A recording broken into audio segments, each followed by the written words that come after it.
Well, October is Breast Cancer Awareness Month, and some encouraging news. The death rates have dropped in the U.S. That's due in large part to more women getting their mammograms, early detection, and advances in treatment. And joining me now is Dr. Reena Vora. She is the Chief of Oncology at Kaiser Permanente, San Bernardino County, and Tasha Champion, who is a breast cancer survivor. I like to call a warrior. Yes. It's good to have you both here. Thank you so much. So thank you. It's exciting to hear that the death rates are dropping. Absolutely. Yes. So it's just mostly because of early detection and as well as treatment? It's both, Okay. but early detection plays a major role. With regular mammograms, screening mammograms, we're able to detect breast cancer in very early stages, sometimes stage 0 or stage 1. And the 5-year survival rates are well above 95% for early stages. Wow. So screening has had a huge impact. Yes, and we know 5 years is big, but 10 years is 10 even years. bigger because then your chance of getting it greatly declines. They decrease drastically. Yes. And we have newer treatments available as well. We're making new developments, the use of immunotherapy in certain types of breast cancer.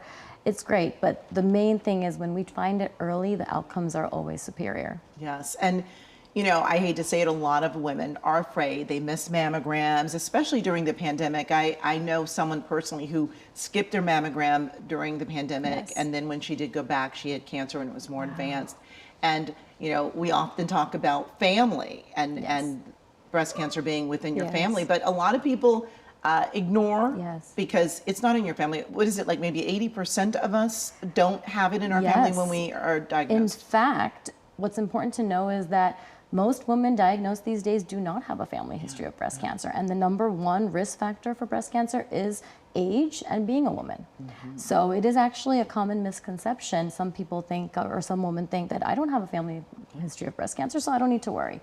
That's actually wrong. Having a family history does put you at higher risk, but it's important to know that the majority of women nowadays that are diagnosed, they don't have a family history and they don't have any of the common known risk factors. So everybody needs to be aware about this. Yeah, It's and 1 that in was 8. my case. That was my Yes. case. No one in my family had breast cancer, and then I was the first. So, Tasha, you, on the other hand, your mother had breast cancer. Yes. Give us an idea of what you have a very interesting story. So, your mom had breast cancer, so you started getting screened early. Very early. My mother was diagnosed at 37 years old, and me and my sister, we had to start getting mammograms around 27, 28 years old. Fast forward to 2015, where my mother's doctor encouraged her to get into the BRCA study and be tested. She was positive.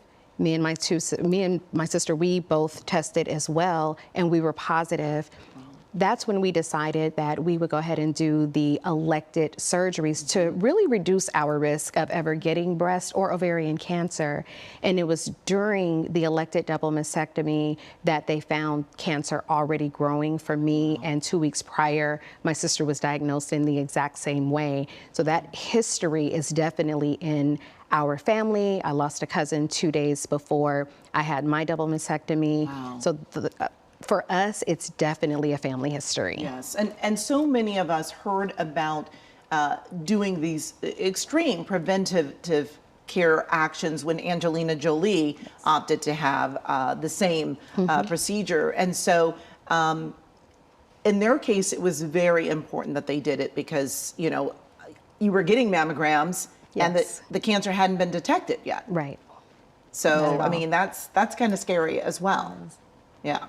But I think it plays an important part for us to all be very aware as much as possible of our family history. So when your doctor is asking you to talk about your family history, that's when it's important to share it, because now your doctor has more information and they can provide a better treatment plan. And that's what I was able to do with Dr. Vora. Yes. And part of the risk assessment is every woman actually in the mid-20s, they should have an open conversation with their physician about their family history. And the reason why that's important is based on your family history, your physician may recommend genetic testing.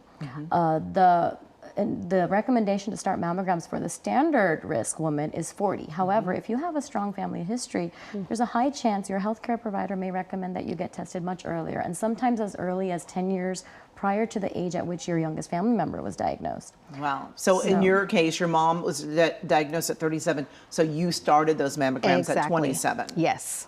And that is very important. Absolutely. Yeah. And again, we just can't stress the importance of getting those mammograms, not skipping Yes. them, because the early detection is key. I think we're both here today Yes. because of the early detection. Yes, Right. absolutely. Pushing our 10-year celebration. Yes, yes, you're in January, which is very exciting, and Yes. I just completed 9 years. So, Right. So you know, happy Survivorversary. Thank you for you as well in Thank January. you. Certainly a big celebration. For sure. Thank you Yeah. both for joining us. We certainly appreciate it. And you can find so much more information about Breast Cancer Awareness Month by going to our website, kcalnews.com, and clicking Seen on TV.